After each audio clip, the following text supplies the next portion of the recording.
She stood at the threshold, staring at the door of the house she had dreamed of her entire life. The world outside whispered to her, a constant hum of noise, expectations, and other people's lives. But here, on the other side of that door, was silence, heavy, full, like a deep breath that had been waiting for her all along. This wasn't a house she stumbled upon by accident. No.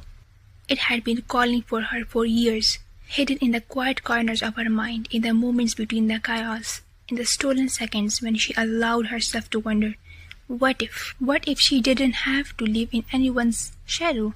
What if she didn't have to squeeze herself into spaces too small for her spirit? What if she didn't have to be someone else's idea of enough? This wasn't a house given to her by a man, or passed down from her father's hands. No.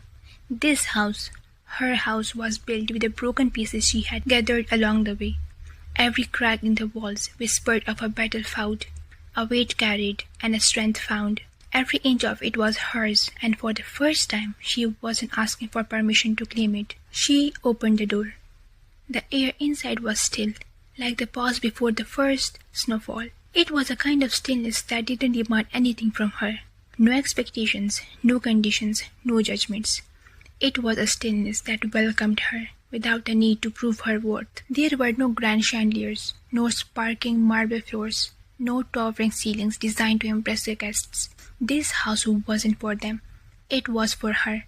A place where her books lined the shelves, where her pillow held the weight of her dreams, where her shoes sat patiently by the door, waiting for the next adventure she would choose. In the corner, a vase of petunias bloomed, not because they were the prettiest flowers, but because she had chosen them, and that was enough. The little things in this house didn't need to be impressive.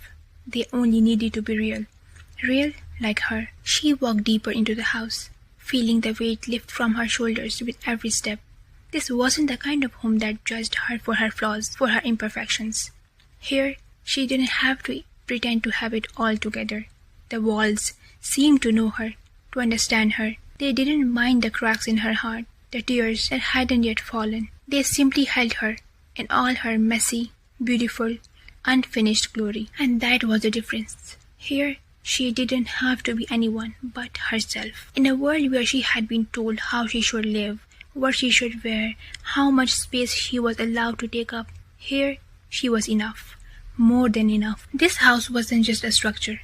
It was a mirror, reflecting back the truth she had long forgotten. She was not meant to be pretty or perfect. She was not meant to fit into someone else's idea of what a woman should be. She was wild and free. And this house, the one she built with her own hands, was her sanctuary, a place where the world's expectations melted away like snowflakes in the sun. It wasn't grand, but it was sacred. It wasn't luxurious, but it was home. And in this house, for the first time in her life, she could hear her own voice, clear and strong. She could feel her heartbeat, steady and true. She could feel her soul, stretching out in the quiet, claiming the space it had been denied for so long. In this house, there were no limits, no walls too high to climb, no ceilings too low to keep her from dreaming. It was a space where she could finally lay down the armor she had carried for so long, where she could let the world fall away for a while and just be. She realized, standing there in the stillness, that this was the house she had been building all along, not with bricks or mortar, but with every decision she made to choose herself, every time she said no to the world's demands, every time she carved out space for her own dreams.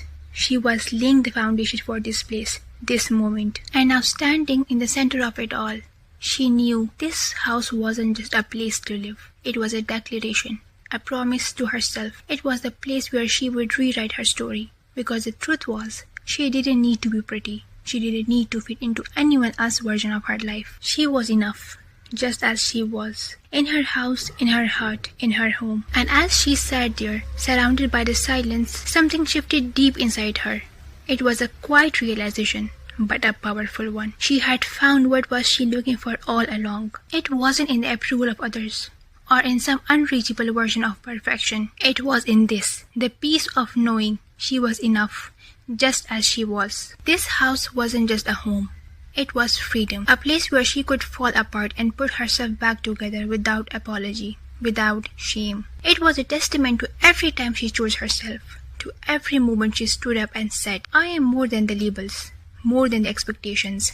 I am me. And maybe in the end, that's what all of us are looking for. A place where we don't have to be anything other than who we truly are. A space where the world's noise fades into the background and we can finally hear our own heartbeat. So as the light filtered in through the windows, casting off shadows on the floor, she knew that this wasn't just the end of a long journey. It was a beginning, the start of a life lived on her terms. In a house that felt like more than just four walls. It felt like a home. Because in the end, there's nothing more beautiful than finding your way back to yourself. And here, in this house of her own, she had finally arrived.